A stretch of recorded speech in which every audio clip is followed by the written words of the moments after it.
దృష్టిలో అసలు మన బతికెంత, మనం ఎంతసేపు ఉంటాం ఒక్కసారి మీరు ఆలోచించారు. అంటే 70 సంవత్సరాలు ఉంటాం.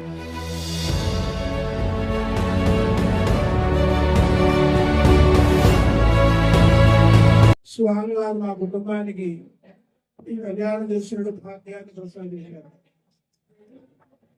ఈ స్వామి యొక్క అనుగ్రహం సామాన్యమైంది కాదు. ఎందుకంటే మన చుట్టుపక్కల ఏ పీఠ జరిగినా సరే మన స్వామి వారి యొక్క అనుగ్రహంతో మన స్వామి వారి యొక్క సన్నిధానంలోనే జరుగుతూ ఉంటాయి. అంత మహిమ మన స్వామికి ఉంది. మన స్వామి మహిమ సామాన్యమైనటువంటిది కాదు. ఈ స్వామి వారి యొక్క అనుగ్రహంతో మనం సాధించలేనట్టు ఏంటి. తిరుమల శ్రీవారికి ఎంత అయితే మహిమ ఉన్నదో మన మారు పేరు శ్రీనివాసుని కూడా అంతే మహిమ ఉన్నది.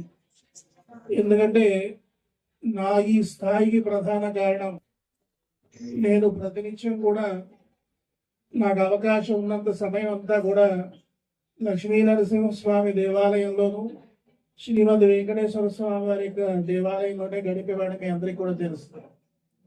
ఈ యొక్క అనుగ్రహం వలన ఈ రోజు నా ఈ స్థాయి. ఇక తర్వాత అదేవిధంగా మరి ఈ మహోత్సవంలో స్వామికి అత్యంత ప్రియమైనటువంటి లడ్డూ ప్రసాదాన్ని మీ అందరికీ కూడా ఇవ్వడం జరుగుతోంది. ఇక తర్వాత అదేవిధంగా నేపాల్ పశుపతినాథ్ దేవాలయం ప్రధాన అర్చకుల ద్వారా ముఖబల మహాక్షేత్రానికి చేరుకున్నటువంటి మహారుద్రాక్ష ప్రసాదం మీ అందరికి కూడా ఇవ్వడం జరుగుతోంది. ఈ రుద్రాక్ష సామాన్యమైనటువంటి కాదు. నేపాల్ మహారాజా వారి యొక్క వనంలో అవి ఉద్భవించి పశుపతినాథునికి సమర్పింపబడి అవి నేరుగా ముఖబల మహాక్షేత్రానికి చేరుకొని మహాశివరాత్రి నాడు మహాకామేశ్వరుడికి అభిషేకింపబడి ఆ రుద్రాక్ష ప్రసాదం ఈరోజు మీ అందరికీ కూడా ఇవ్వబోతున్నాం. స్వామి వారికి ప్రియమైనటువంటి లడ్డూ ప్రసాదం, అదేవిధంగా మరి పరమేశ్వరుడికి ప్రియమైనటువంటి రుద్రాక్ష ప్రసాదం కూడా మీ అందరికీ కూడా ఈరోజు అందబోతోంది. ఈ రుద్రాక్షని పూజామందిరంలో నిలిపి ఆరాధన చేసుకోవచ్చు. అదేవిధంగా వెండిలో కానీ బంగారంలో కానీ చుట్టించుకొని మెడలో ధరించవచ్చు. చాలా విశేషమైన ఫలితం వస్తుంది. అటువంటి అద్భుతమైనటువంటి అమోఘమైనటువంటి దివ్య ప్రసాదాలు ఈ రోజు మీకు అందుతున్నాయి. ఈ తర్వాత అదేవిధంగా ఈ యొక్క మహద్భాగ్యాన్ని స్వామివారి యొక్క కళ్యాణ మహోత్సవం జరిపించిన మహద్భాగ్యాన్ని కలగజేసినటువంటి కమిటీ వారికి గ్రామస్తులందరికీ కూడా మరి కృతజ్ఞతలు తెలియజేస్తూ చిన్నబాబు చెప్పాను, చిన్నబాబు ఈసారి కళ్యాణోత్సవం నాకు అవకాశం ఇవ్వు, ఎందుకంటే నాకు ఎందుకో చేసుకోవాలంటే నాకు గొప్పగా అనిపిస్తోంది, నాకు అవకాశాన్ని కలిగించమంటే పాపం చిన్నబాబు అందరినీ కూడా ఒప్పించి నాకు ఈ యొక్క భాగ్యాన్ని ప్రసాదించాడు. చిన్నబాబుకి ప్రత్యేకమైన ఆశీస్సులు అందజేస్తున్నాను. చిన్నబాబు వచ్చిన దగ్గర నుంచి కూడా దేవాలయ అభివృద్ధి అఖండ వైభవపేతంగా స్వామివారి యొక్క దివ్య మహోత్సవాలన్నీ కూడా జరుగుతున్నాయి. దేవాలయం కూడా దినదిన ప్రవర్తమానం అవుతోంది. స్వామివారి యొక్క తేజస్సు కూడా అఖండంగా పెరుగుతుంది. ఇక తర్వాత అదేవిధంగా ఈరోజు ఇంకొక విశేషం ఏమిటంటే ఏలూరు అంబికాదేవి ప్రియ భక్తులు. అంబికా దర్బార భక్తి అంటే తెలియని వారంటూ ఎవరు ఉండరు. వారు అమ్మవారి యొక్క అనుగ్రహంతో ఈరోజు ఇంత అద్భుతమైనటువంటి స్థాయిని సంపాదించుకున్నారు. ఈ రోజు ప్రతి దేవాలయంలోనూ పూజా మందిరంలోనూ వారి యొక్క అగరబత్తి ధూపాన్ని మనం చూపిస్తాం.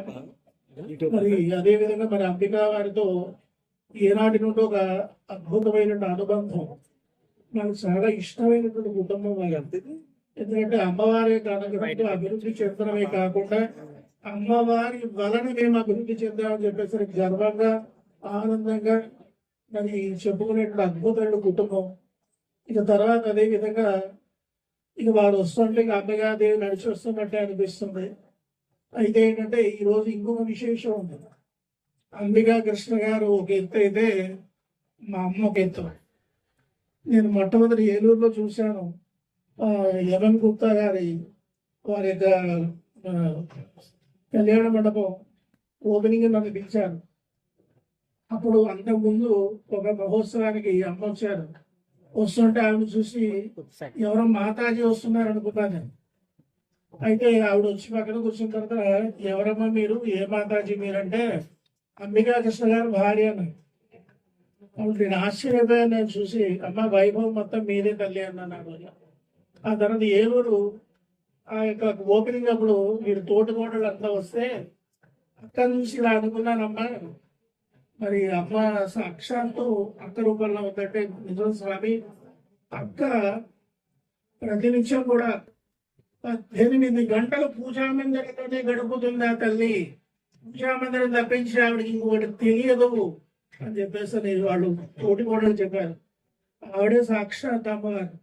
నేను అన్నాను, కృష్ణ గారు మీరు రావడం కదా, అమ్మని కూడా తీసుకురావాలంటే కొంచెం ఆవిడ అడుగుతారన్నారు. వస్తున్నట్టు చెప్పడం దాచేశారు. ఆయన ఇక్కడ కనకవృష్టే అంతటి మహాతల్లి ఆవిడ. చాలా ఆనందంగా ఉంది. కృష్ణ గారు ఇంకా నా ఆనందానికి అవదలేవు. నేను స్వామిని చూడలేదు, మీ జంటని చూస్తున్నాను. దగ్గర నుంచి నాకు అంత ఇష్టం మీరంటే. ఎందుకంటే దైవానుగ్రహంతో అభివృద్ధి చెందడమే ప్రధానం. ఈరోజు అపర కోటీశ్వరులుగా ఉన్నటువంటి వారందరూ కూడా దైవానుగ్రహంతో వృద్ధి చెందిన వారే. అందుచేత దైవానుగ్రహం లేనటువంటి వారు అభివృద్ధిని సాధించలేరు. అటువంటి నిరూపిస్తున్నటువంటి ఒక ఆదర్శ కుటుంబం, భక్తి కుటుంబం ఉందంటే కేవలం అంబికా గారే. వారి ఇక్కడికి రావడం, స్వామివారి యొక్క కళ్యాణంలో పాల్గొనడం, మనలందరూ కూడా చక్కగా సహకరిస్తారు. అందరూ కూడా మన వెంకటేశ్వర స్వామి అంటే చాలా అద్భుతమైన స్వామి. మీరు వచ్చేందుకు కృతజ్ఞతలు తెలియజేస్తూ జగదంబ బాలనాగేంద్ర కోసం అంబికా కృష్ణ గారికి ఆలయ సత్కారము, అలాగే పీఠంతో మన ముఖమల మహాపీఠంతో కూడా సత్కారం ఉంటుంది. కృష్ణ గారు మాట్లాడతారు. అట్లాగే ఈ శ్రీధర స్వామి గారి యొక్క ఆశీస్సుల కోసం, ఆ స్వామి యొక్క ఆశీస్సుల కోసం ఇక్కడికి వచ్చాను. ఏలూరులో మాకు అంబికాదేవి దేవాలయం నిద్రపక్కన చూసి ఉంటారేమో తెలియదు. అంబికాదేవి దేవాలయం, ఆంజనేయ స్వామి దేవాలయం ఉంది. నిత్య ధూప దీప నైవేద్యాలతోటి చాలా అద్భుతంగా కార్యక్రమం చేస్తూ ఉంటాం. అక్కడ శివలింగం కూడా ఏర్పాటు జరిగింది. ఎప్పుడున్నా మీరు ఏలూరు వచ్చిన కూడా దేవాలయం సందర్శనగా కోరుతున్నాను.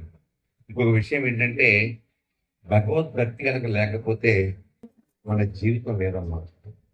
మీరందరూ కూడా ఒక అర్థం చేసుకోవాలి. మనం ఈ చరాచర సృష్టిలో అసలు మన బతికెంత, మనం ఎంతసేపు ఉంటాం ఒక్కసారి మీరు ఆలోచించారు. 70 సంవత్సరాలు ఉంటాం, 80 సంవత్సరాలు ఉంటాం, 60 సంవత్సరాలు ఉంటాం అంటారు. కానీ బ్రహ్మదేవుడు సృష్టిలో, ఆయన యొక్క దృష్టిలో మన ఆయువు ఎంతో తెలుసా? వర్షాకాలంలో పురుగులు వస్తాయి చూడండి, స్టిక్కులు అక్కడ నుంచి ఎక్కడికి చచ్చిపోతాయి. అంతకంటే తక్కువ మన జీవితం. ఎందుకంటే మొత్తం త్రేతాయుగం, కలియుగం, ద్వాపరయుగం, ఇలాగ కృతయుగం, ఈ 4 యుగాలు కలిపితే 43,20,000 సంవత్సరాలు. ఈ 43,20,000 సంవత్సరాలు 5 సంవత్సరాలు కలిపితే ఒక కల్పం ఉంటుంది. ఒక కల్పానికి భగవంతుడికి, బ్రహ్మదేవుడికి ఒక రోజు పగలవుతాడు. అంటే ఆయనకి 100 సంవత్సరాలు ఆయుర్దాయం అన్నమాట. అంత పెద్ద ఆయుర్దాయం ముందు మన బతికి ఎంత, మన జీవితం ఎంత, మన ఆయుర్దాయం ఎంత. ఇంత చిన్న జీవితంలో మన కోపాలు, తాపాలు ఎందుకు ఎన్ని?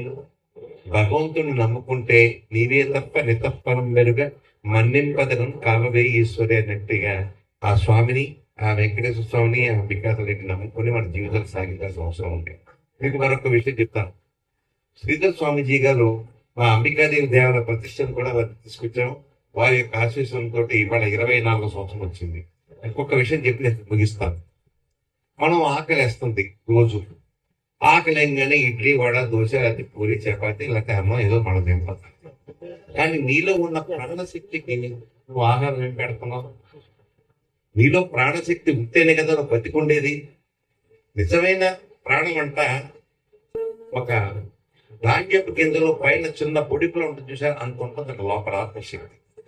ఆ శక్తి ఉన్నంత కాలమే మనం బతికుంటాం. కానీ ఆ శక్తికి మనం ఆహారం ఏం పెడుతున్నాం?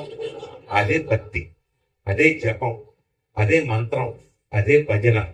అది మనం చేసినప్పుడు అమ్మాయి నాకు కూడా కడుపు నిండిందే, హాయిగా ఉందే, కొన్నాళ్ళు ఇక్కడే ఉందాం అంటే మనం కొన్నాళ్ళు ఎక్కువ అవుతుంటాం. కాబట్టి అది జ్ఞానంగా పెంచుకోండి. మంత్రాన్ని జపించండి. స్వామీజీ గారు మంత్రం ఇస్తారు, నాకు కూడా మంత్రం ఇచ్చారు. నేను ఆ మంత్రాన్ని ఇప్పటికి కూడా నేను చదువుకుంటూనే ఉన్నాను. కాబట్టి మంత్రం తీసుకోండి, లేదా జపం చేయండి, లేదా భజన చేయండి. ఎప్పటికీ కూడా దేవుణ్ణి వదిలిపెట్టద్దు. దేవుణ్ణి వదిలిపెడితే నేను ఆ విషయం తీసుకుపోతాను. కాబట్టి ఆ దిశగా మనందరం ప్రయత్నం చేయాలా, భగవంతుని భక్తి ద్వారానే. లేకపోతే ఎంతసేపు మన జీవితాలు ఎంత, మనం ఎంత, మన బతికెంత, విధంగా చెప్పాలంటే చుట్టూతా సముద్రమా, మధ్యలో పోవా. సముద్రం ఎప్పుడు కూడా అలా వచ్చి ఆ తెప్ప అక్కడి దాకా వచ్చి వెనక్కి వెళ్ళిపోతుంది తప్ప భూమిని ముంచాలనుకుంటే ఎంతసేపు సముద్రం ముంచాలనుకుంటే 1 నిమిషం పట్టదు. అది భగవంతుడి అంటే. సో ఆ దిశగా మనం ప్రయత్నం చేయాలి. ఇవాళ ముఖ్యంగా కలియుగంలో శ్రీ వెంకటేశ్వర స్వామిని మించిన దైవమే లేదు. ఆ శ్రీ వెంకటేశ్వర స్వామి యొక్క ఆశీస్సులు ఈ సినిమాని కూడా మీ అందరితో పాల్గొంచిన అదృష్టం నాకు శ్రీధర్ స్వామీజీ గారు కలిగించారు. వారి పాదపద్మాలకు నమస్కరిస్తూ మీ అందరికీ నమస్కరిస్తూ సెలవు. నమస్కారం. సరళ కూర్చోండి.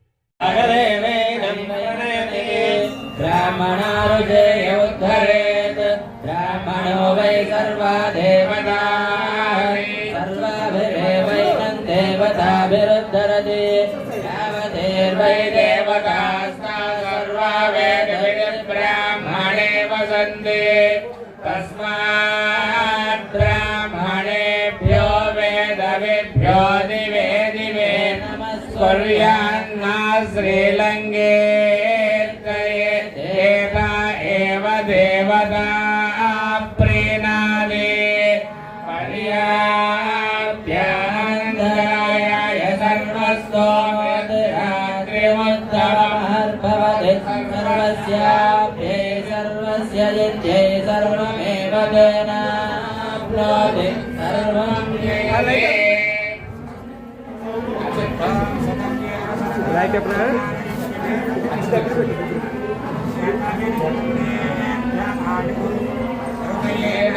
जयन्तिमेव सदात्मानं भवति शतमनन्तं भवति शतमैश्वर्यं भवति शतमिति शतं दीर्घमायुः।